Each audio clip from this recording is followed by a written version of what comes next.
doesn't want to listen to me talk about that, I guess. Good morning, everybody. We're coming to you live on Facebook from Congregation Brit Shalom, where we meet every Sunday morning at 11 o'clock sharp for the teachings of the 39 Melachot and their Musar counterparts.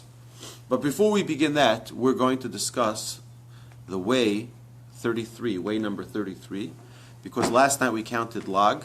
Lag is the 33rd day of the Omer, so it's Lag BaOmer today. And as we know, the 33rd day of the Omer is a very, very special day for the Jewish people, because that is the day that the hidden secrets of the Torah, what we know as Kabbalah, were revealed to the Jewish people via Rabbi Shimon Bar Yochai. It's a very, very special day because it's like a whole new level of Torah was revealed to us. It was always there, but this is the first time it was actually put into words so that we can actually study it.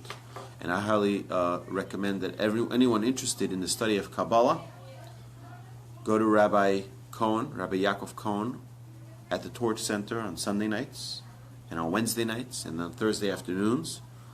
He is Houston's Kabbalah master, and I highly recommend that you join his classes. So way number 33 is love righteousness. Ohev et tzedakot. Tzedakot comes from the word tzedek, means righteousness or justice. So to be a good person, you need to enjoy being good. There are people who have never taken the opportunity to take pleasure in a good deed, in a good act.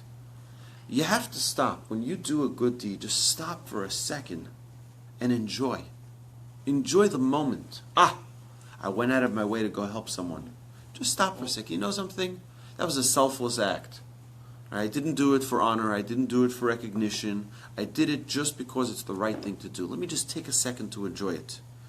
Obligations are easier when you get in touch with the pleasure of doing the right thing.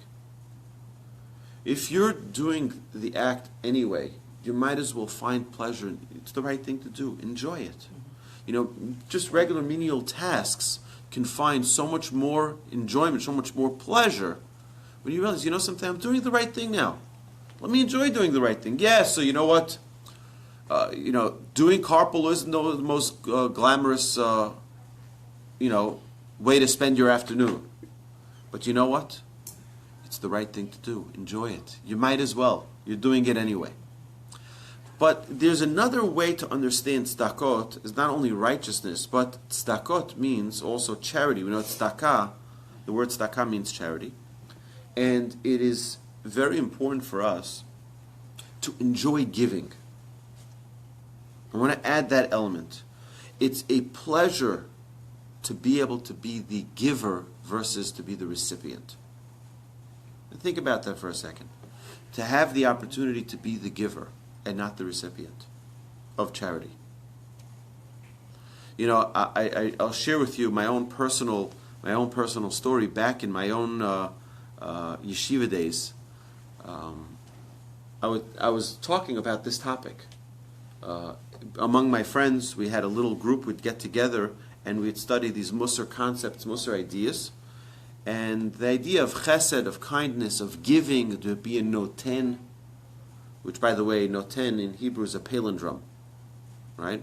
Or a palindrome, depending where you come from. And if you look at the word noten, nun taf nun, and it goes backwards and forwards. When you give, you get. That's not why you give. It just happens to be a byproduct of being a giver, is that you receive in return.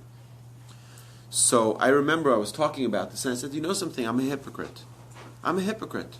Because there I am talking about how we need to learn to be givers, and then I go back to my dorm room, and all of my stash of my food that I got from the United States, my mother packed me up with my treats, and I would hide it in my closet, in my room.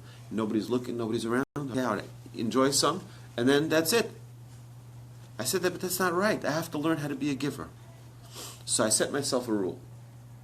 And my rule was that before I enjoy any of my own snacks for myself, I'm going to find two people I can share with.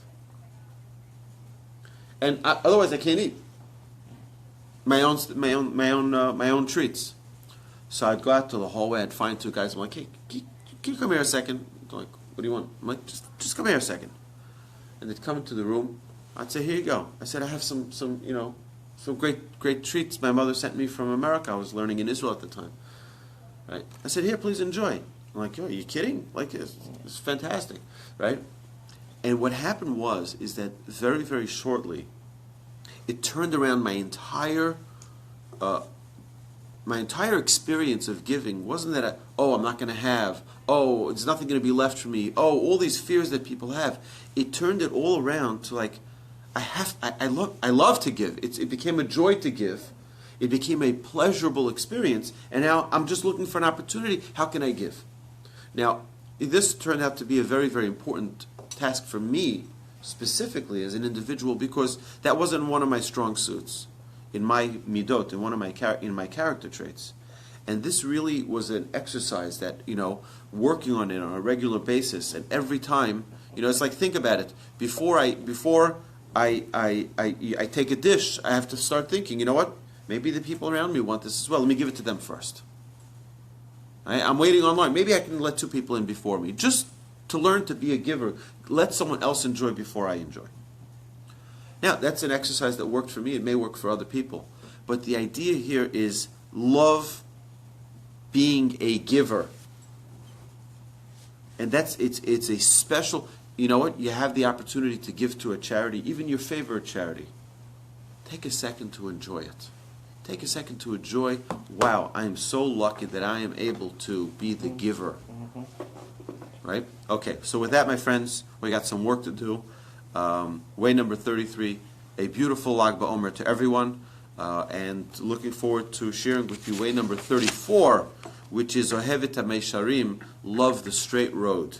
Right? Ohevet HaMesharim, love the straight path. Have a magnificent day, everybody, and Lag Sameach.